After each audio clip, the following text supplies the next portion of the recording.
Hi, good morning.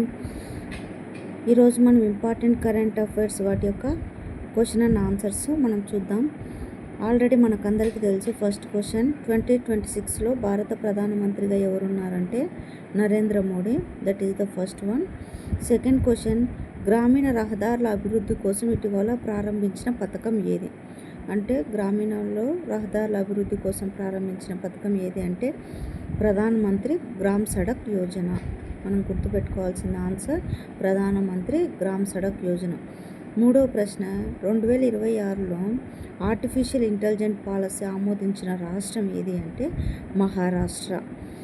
Fourth question, highway toll system కొత్తగా ప్రవేశపెట్టిన విధానం ఏమిటి అంటే answer multi lane free flow toll system, MLFF. MLFF అంటే multi lane free flow toll system అనేది ప్రారంభించినారనమాట. అంటే హైవే టోల్ సిస్టంలో ఇది కొత్తగా ప్రవేశపెట్టిన విధానం అన్నమాట. విక్రమ్ VT-21 ప్రాజెక్ట్ను ప్రారంభించిన సంస్థ ఏది అంటే defence research and development organisation. అంటే DRDO వాళ్ళు విక్రమ్ VT-21 అనే ప్రాజెక్ట్ను సంస్థ వాళ్ళు ఈ ప్రాజెక్ట్ను ప్రారంభించిందనమాట. ఇవి ఈరోజు యొక్క కరెంట్ అఫైర్స్ అనమాట. మనం బాగా గుర్తుపెట్టుకోవాల్సింది ఏంటంటే గ్రామీణ రహదారుల అభివృద్ధి కోసం ప్రారంభించినది ప్రధానమంత్రి గ్రామ్ సడక్ యోజన అనేది. ఆర్టిఫిషియల్ ఇంటెలిజెంట్ పాలసీని ఆమోదించిన రాష్ట్రం అంటే మహారాష్ట్ర.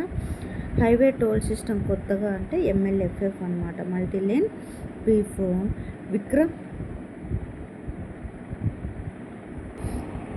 విక్రమ్ VT-21 ప్రాజెక్ట్ను ప్రారంభించిన సంస్థ అంటే DRDO అని మనం గుర్తుపెట్టుకోవాలి. ఇవి కరెంట్ అంతర్జాతీయ అంశాలను చూద్దాం.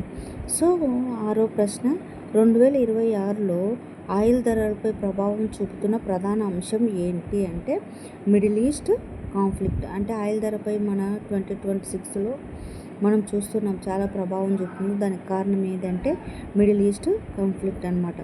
రష్యా నుండి ఆయిల్ దిగుమతి పొందిన దేశం ఏది అంటే జపాన్ అనమాట. అంటే రష్యా నుండి ఆయిల్ను దిగుమతి తీసుకుంటుంది. ఎవరు తీసుకుంటున్నారు రష్యా నుంచి అంటే జపాన్ అనమాట. ఇది అంతర్జాతీయ అంశాలు. నెక్స్ట్ 8th క్వశ్చన్, ఆర్థిక వ్యవహారాలు అనమాట.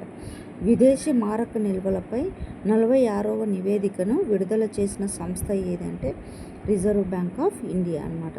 అంటే రిజర్వ్ బ్యాంక్ ఆఫ్ ఇండియా అనేది 46వ నివేదికను విడుదల చేసిందనమాట. దేని మీద? విదేశీ మారక నిల్వలపైన అనమాట. 25-26 భారత ఫారెన్స్ రిజర్వ్ పరిస్థితి ఎలాగుంది అంటే కొద్దిగా తగ్గుదల కనిపించిందనమాట. ఫారెక్స్ రిజర్వ్ పరిస్థితి అనేది 25-26తో పోలిస్తే కొంచెం తగ్గిందనమాట. ఇది ఆర్థిక వ్యవహారాలు అనమాట. నెక్స్ట్ మనం జనరల్ నాలెడ్జ్ చూద్దాం.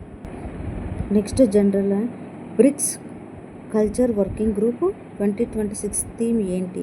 ఏం థీమ్ అంటే బ్రిక్స్ అంటే building for resilience, innovation, cooperation and sustainability.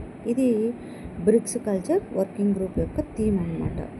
ప్రే విహార్ దేవాలయం ఏ దేశంలో ఉందంటే కంబోడియా అనమాట. కాంబోడియా అనే ప్రే విహార్ దేవాలయం ఏ దేశంలో ఉందంటే కాంబోడియా దేశంలో ఉందన్నమాట. ఆరోగ్యమిత్రి హెల్త్ క్యూబ్ అంటే ఏమిటి?